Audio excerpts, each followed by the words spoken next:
రాజకీయ నాయకుడే. ఆయన తెలుగుదేశం పార్టీలో ఉండినా రాజకీయ నాయకుడే, కాంగ్రెస్ పార్టీలో ఉండినా రాజకీయ నాయకుడే, ప్రజా పార్టీలో వెళ్ళినా రాదు.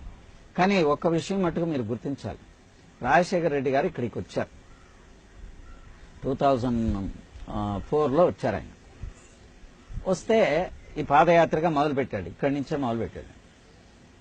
వస్తే నేను దేవుని దగ్గర ఉన్నాను, ఆయన దగ్గర చేతిలో పూలు పెట్టాను. ఏమండి, మీరు అధికారానికి వస్తే ఈ దేవాదాయ ధర్మాదాయ చట్టాన్ని సవరిస్తారా అని అడిగాను. తప్పకుండా అన్నాడు. మొత్తం కూడా తిరిగారు కదా. ఆయన తర్వాత మళ్ళీ యాజ్ చీఫ్ మినిస్టర్ వచ్చాడు. ఆయన నాకేమన్నా అంటే, ఈ చట్ట సవరణ సంబంధించినటువంటి ఫైలు ఎక్కడైనా ఆగితే మీరు నన్ను వచ్చి పర్సనల్గా కలవండి అని చెప్పాడు.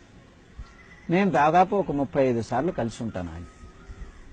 ఆయన ఇన్స్ట్రక్షన్స్ కూడా అలాగే ఇచ్చాడు. కానిస్టేబుల్ దగ్గర నుంచి నేను చేస్తూ 1 minute to 2 minutes ఫైల్ ఇక్కడ ఉంది అక్కడ ఉంది, స్వార్థం లేదు కదా.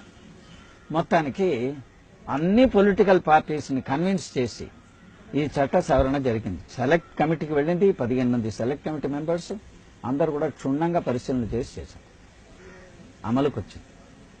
ఇలా మేము చట్ట సవరణ చేశాము, మేము దేవాలయాలను రక్షించడానికి కొరకు ఇది చేశాము, మాకు ఓట్లు వేయండి అని చెప్పారు. ఇది కాంగ్రెస్ పార్టీ తన ఎలక్షన్ మేనిఫెస్టో. నేను అలాగే తెలుగుదేశం పార్టీని కూడా అడిగాను, వాళ్ళు స్పందించలేదు. ప్రజారాజ్యం పార్టీని అడిగాను, వాళ్ళు కూడా స్పందించలేదు.